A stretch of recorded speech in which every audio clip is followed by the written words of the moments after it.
So without further ado, please help me introduce Sorrow Gesu friend, Dr. Ayla Stanford. Can we all give her a Gesu welcome?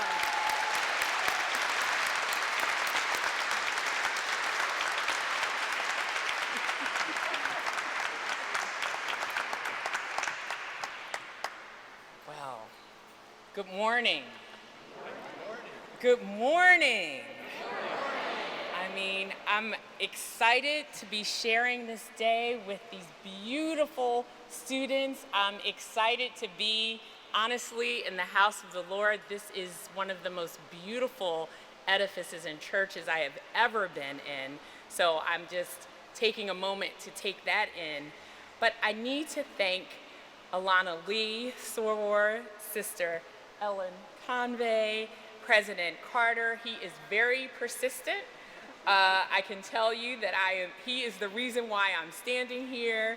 To the trustees, to the faculty and staff, Reverend Donaldson, to the parents, and most importantly, to the students, the 8th grade graduating students.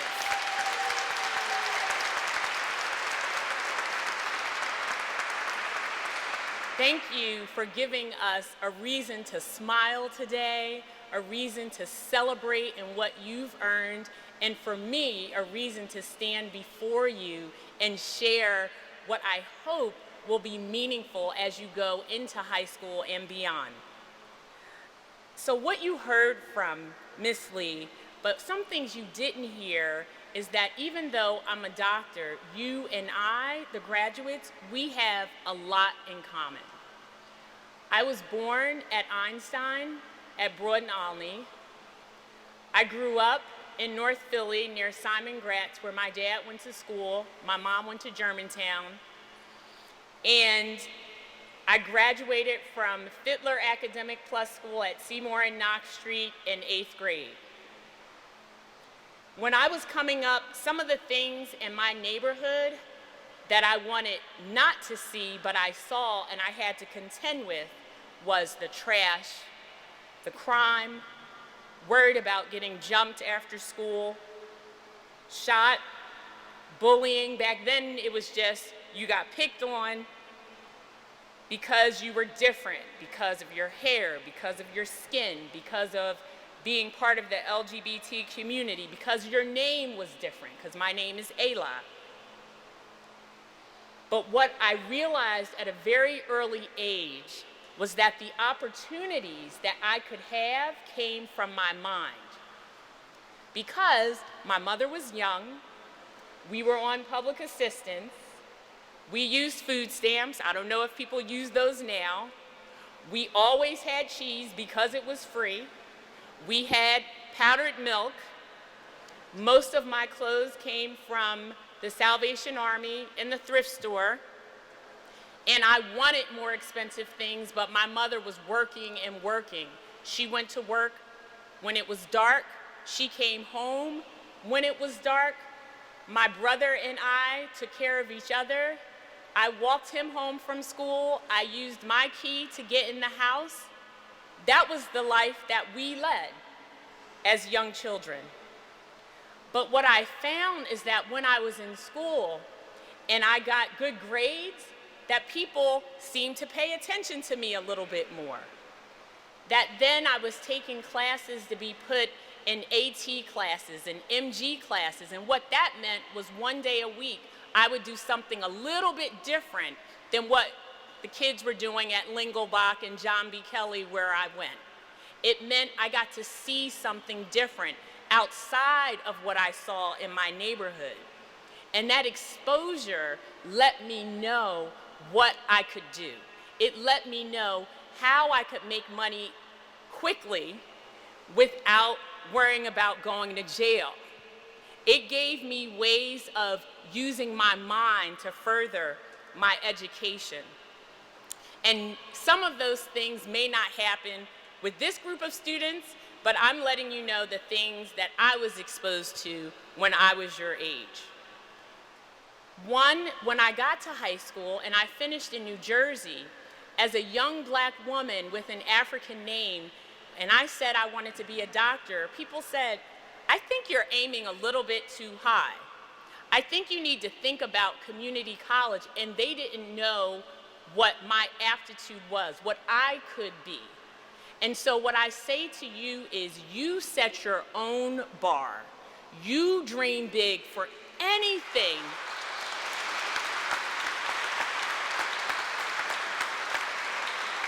For anything you are capable of doing. When I was your age, I used to stand in front of a mirror with a sheet around my shoulders and an extension cord, and that was my stethoscope. And I would say, "Hi, I'm Dr. Stanford. How are you today?" And my mother probably thought I was crazy. And I say, "Mom, I'm gonna be a doctor one day." "All right, baby, whatever you say." "Okay, that's what you're gonna be?" "Okay, that's what you're gonna be."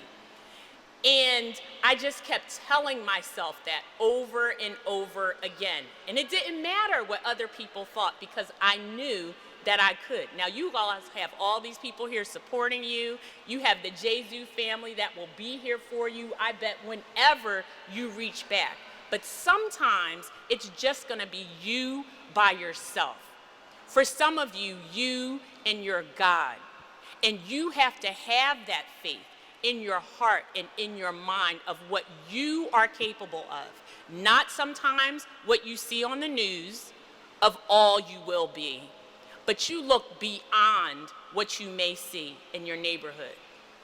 The other thing I saw way too much of were drugs, way too much of. Some of my good friends that thought they would just try it for a minute, these days, so many things are laced with different things that can hurt you, really hurt you. So I challenge you to use your mind and stay away from it.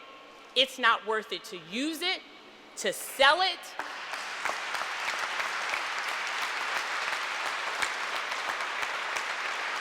It's not worth it to be around it, to run it around the corner, to make some quick money. It is not worth it. You all have your entire lives ahead of you. The other things, and I have an 8th grader right now, and my son sometimes tells me about the fights that happen in school, that when you're on your way home, what you have to stay away from. What I would say to you all is pick your friends very carefully.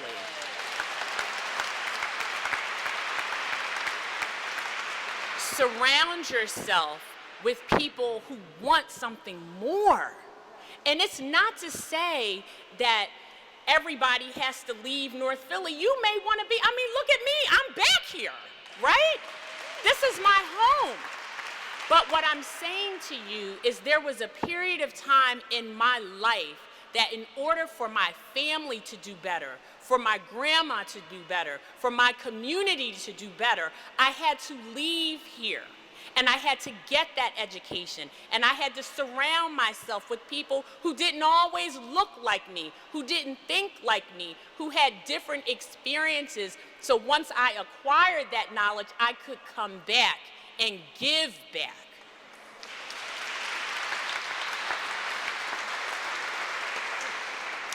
The other thing, and this is more, and I bet you when I was younger, it happened, but now children and students are proud of their identity. They're proud of who they are, of the color of their skin, the way they wear their hair, who they choose to love. Not everyone will embrace that. But what I say to you is be true to yourself. Surround yourself with people who love you and accept you for exactly who you are. Life is too short to conform to be someone else.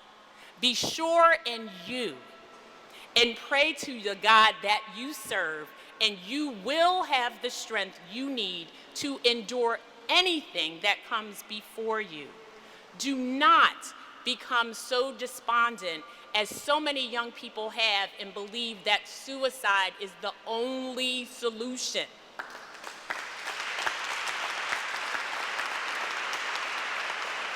It is happening too often to our young children, especially to our young black boys who have to grow up so fast in this world when they should just be able to be children.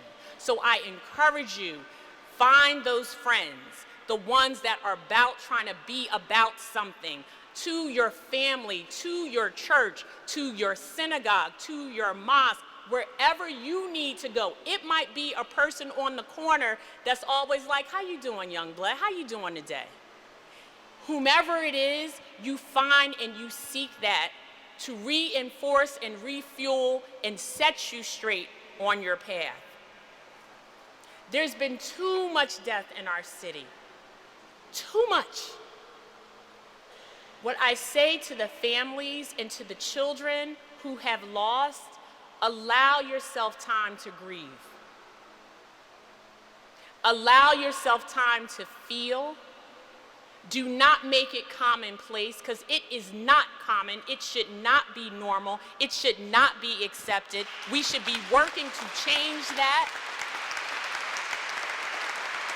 And for the young people, I want you to be business owners. I want you to own your own barbershops and own your own beauty salons and be doctors and lawyers and teachers and pastors and presidents and trustees and scientists and microbiologists and police officers and firefighters. And you need, in order to do that, you have to have your life. It can't be snuffed out too soon. So I would say to you, when you know stuff is going on in certain neighborhoods, don't go. If it's late at night, be in the house. I know it's gonna be hot in the summertime. You might not have air. Get some more fans. When you have an opportunity to travel to a relative that lives in North Carolina or somewhere in the South, and you're like, I don't wanna go there, go. Okay? And I'm telling you this from a person who was raised by parents that were in the poverty level, that we didn't have six-figure salaries, we didn't have lots of cars. We took SEPTA, we took the subway, I had my tokens. If I lost it or my pass, I had to walk. We pushed our laundry to the laundromat. We got there early to make sure we had our quarters in so we could wash and have our clean clothes that I got from the Salvation Army. I'm telling you this because you can do it. Money helps, but you don't have to have it to stay safe and to achieve what you want.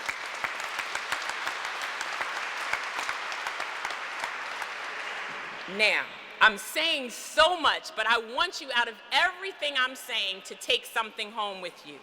So there's this acronym or abbreviation that I came up with, which is just VERB. And you guys are all 8th graders, so a verb is an action item.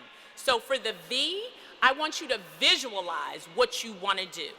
When I said I used to stand in front of the mirror and say, hello, I'm Dr. Stanford, visualize whatever it is. I also used to sign Eli Stanford, MD, over and over and over. 100 times I used to write it. You can look back at my books, see yourself in that position, and then emulate. You find somebody who's doing what you want and you call them all the time. You write them letters, you send them a text. Can I just come watch you and see what you do? Can I just come do that? And you see the nuances and you see maybe this is not what I wanted to do, but you emulate. So you visualize, you emulate, you read.